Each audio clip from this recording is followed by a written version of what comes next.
ताहिर जमान अगर chief head coach थे तो सिलेक्शन पे उनका जो है वो मेन इन्फ्लुएंस होना चाहिए। लास्ट इवेंट देखें तो ताहिर जमान की कोचिंग में पाकिस्तान टीम ने अच्छा परफॉर्म किया। प्लेयर्स के डेली अलाउंसेस भी मिलेंगे, इंसेंटिव्स भी मिलेंगे, तो किस इंटरेस्ट से पाकिस्तान के लिए परफॉर्म करेंगे। बात यह है कि आपकी प्लानिंग ही नहीं है आपके पास। पाकिस्तान अगर अटैकिंग हॉकी खेलेगा तो बड़ा कंफर्टेबल पोजीशन में तीनों मैचेस जीतेगी। तो कौमी हॉकी टीम अहम सीरीज से कबल एक नए बहरान का सामना कर रही है।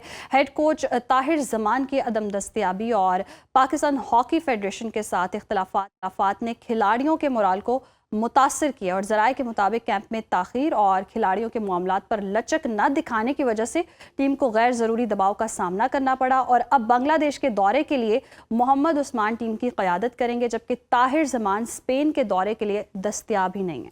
पाकिस्तान और बांग्लादेश के दरमियान सीरीज का पहला मैच 13 नवंबर को ढाका में खेला जाएगा और Fateh team world cup qualifier खेलने की अहल होगी।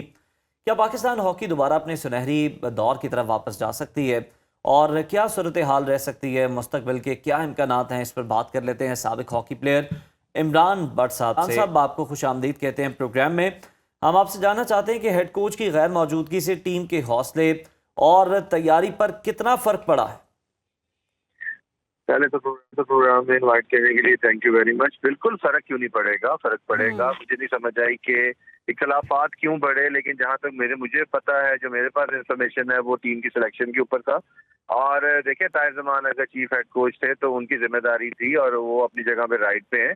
सिलेक्शन पे उनका जो है वो मेन इन्फ्लुएंस होना चाहिए अदर देन सिलेक्शन कमेटी। तो मेरे ख्याल से अगर वो इस चीज के ऊपर इख्तलाफात बढ़े हैं तो उसमें ताहिर जमान जो है वो बिल्कुल राइट पे हैं और मेरे ख्याल से कि उनका जो डिसीजन है वो बिल्कुल है, क्योंकि जवाब उन्होंने देना है। अगर लास्ट इवेंट देखें तो ताहिर जमान की कोचिंग में पाकिस्तान टीम ने अच्छा परफॉर्म किया है। मुझे एक चीज समझ नहीं आती कि जब भी कोई डिसाइडेड चीजें पाकिस्तान की आती हैं, जैसे आपने 2026 वर्ल्ड कप क्वालिफायर के लिए क्वालिफाई करना है, बांग्लादेश को आप जीत जाएंगे, बांग्लादेश से आप आराम से जीतेंगे 3 मैचों की सीरीज। लेकिन आप आगे जब जा रहे हैं क्वालिफाई करने के लिए 2026 वर्ल्ड कप के लिए, तो उस वक्त आपकी स्ट्रेटेजी क्या होगी? अगर आपका हेड कोच नहीं होगा तो वो आपको बड़ा, और मैं इतना समझता हूँ कि ताहिर जमान साहब के जो इख्तलाफात हुए होंगे वो यही होंगे। फ्लॉज हमें भी नजर आ रहे थे लास्ट इवेंट्स के अंदर कि कहाँ पे पाकिस्तान टीम में फ्लॉज थे। वो अगर उन्होंने उनको हाईलाइट किया और फेडरेशन कुछ वोटिंग के इश्यूज, प्रेजेंट सेक्रेटरीशिप के इश्यूज, उसकी वजह से उन्होंने अगर अप्लाइज किया तो वो एक अलग सिनेरियो है, लेकिन ऐसा होना नहीं चाहिए। सही। इमरान साहब, अब जबकि पहला मैच 13 नवंबर को ढाका में खेला जा रहा है, आपके ख्याल में टीम को किन पहलुओं पर ज़्यादा फोकस करना चाहिए, दिफा या अटैक या फिटनेस? बांग्लादेश की टीम जो है वो रैंकिंग ही नहीं रखती। पाकिस्तान को अटैकिंग हॉकी खेलनी चाहिए और जो एक्सपेरिमेंट आप कर सकते हैं अपनी टीम के साथ वो करने चाहिए और ज्यादा से ज्यादा गोल करने चाहिए अपने कॉन्फिडेंस को बिल्डअप करने के लिए, क्योंकि आगे आपने प्रो लीग के मैचेस भी खेलने हैं, उसके बाद आपने आगे वर्ल्ड कप क्वालिफायर राउंड भी खेलना है। ये एक प्रैक्टिस मैचेस है पाकिस्तान के लिए, जो 3 मैचेस पाकिस्तान बांग्लादेश खेलने की है और मेरे ख्याल से पाकिस्तान को इसके अंदर ज्यादा से ज्यादा, जिससे कहते हैं, गोल स्कोर करने चाहिए और अच्छे मार्जिन से तीनों मैचेस जीतने चाहिए।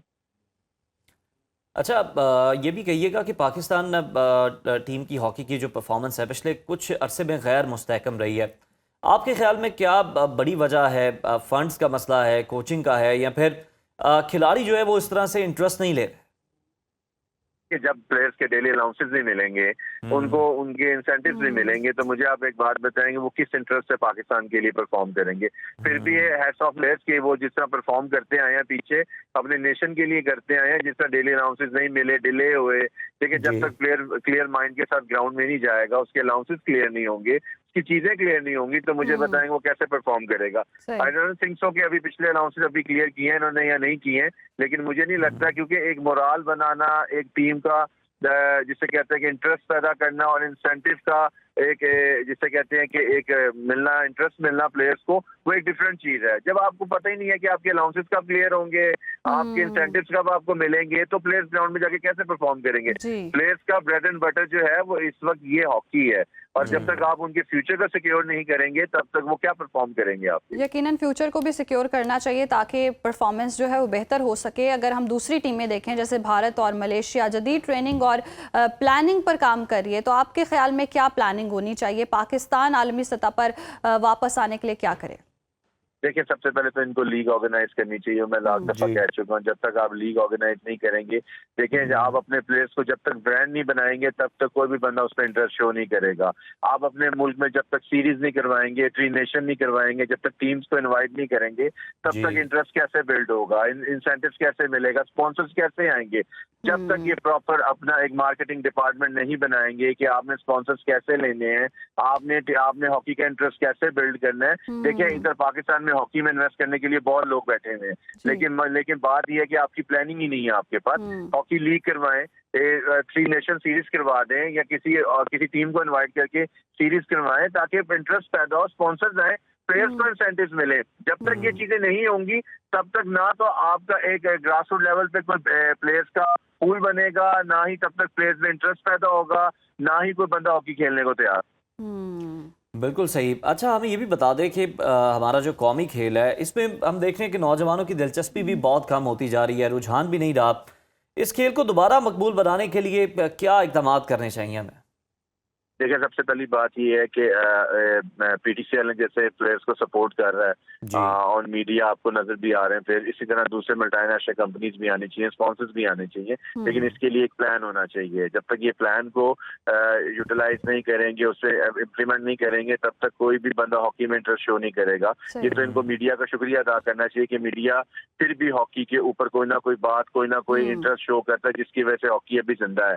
थोड़ी बहुत हॉकी आपको नजर आती है, अदरवाइज अगर आप उठा के देखें तो किसी जगह पे भी हॉकी के लाइव मैचेस आपको नजर नहीं आते, किसी जगह पे भी आपको प्लेयर्स की प्रमोशन नजर नहीं आती। तो ये सब चीजें करने के लिए आपको एक प्लान बनाना पड़ा। आपको अपने जो मेन 18 प्लेयर्स की टीम होती है वो आपको स्पॉन्सर्स को देनी पड़ेगी, मल्टीनेशनल कंपनीज को देनी पड़ेगी कि भाई 2-2, 3-3 प्लेयर्स को आप स्पॉन्सर कर लें, 2-2, 3-3 प्लेयर्स को आप हाईलाइट कर दें, तब भी हॉकी में इंटरेस्ट पैदा होगा। लीग आपकी हॉकी को वापस लेके आ सकती है, जैसे आपका पीएसएल है क्रिकेट के अंदर कि अगर कुछ भी नजर नहीं आता तो आपको पीएसएल से कम प्लेयर्स नजर आते हैं, प्लेयर्स लाइमलाइट में आते हैं। तो इसी तरह जब तक हॉकी में ये चीज नहीं इंट्रोड्यूस करेंगे तब तक कोई भी हॉकी के प्लेयर की पहचान नहीं बनेगी। जो पास्ट प्लेयर्स खेल गए हैं उन्हीं की पहचान है, आपको नया प्लेयर कोई भी नजर नहीं आएगा, बेशक वो जितना मर्जी परफॉर्म कर। सही। अच्छा, आखिर में 13 नवंबर के मैच के लिए आप टीम को क्या मशवरा देंगे? कामयाबी के लिए क्या स्ट्रेटजी होनी चाहिए? तो अटैकिंग हॉकी खेलनी चाहिए। जो बांग्लादेश का इस वक्त कोच है वो हमारा भी पिछले लास्ट 2 इयर्स पहले 3 इयर्स पहले कोच है सिकफरीद। तो मेरे ख्याल से पाकिस्तान टीम को अटैकिंग हॉकी खेलनी चाहिए। हमारी फॉरवर्ड लाइन के अंदर स्किल बहुत ज्यादा है, डिफेंस थोड़ी सी हमारी जो है वो थोड़ा सा डाल हो जाती है गेम के अंदर, लेकिन अगर हम देखें तो फॉरवर्ड लाइन बहुत अच्छी है, आपका शॉर्ट कॉर्नर बहुत अच्छा है, जो ट्रैक फिगर है आपके पास। तो मैं होपफुली पाकिस्तान अगर अटैकिंग हॉकी खेलेगा तो बड़ा कंफर्टेबल पोजीशन में तीनों मैचेस जीतेगा। बिल्कुल ठीक है। पाकिस्तान को अटैकिंग जो है वो हॉकी खेलनी चाहिए और बांग्लादेश की टीम को उसकी अगर देखें तो कोई बहुत अच्छी नहीं है।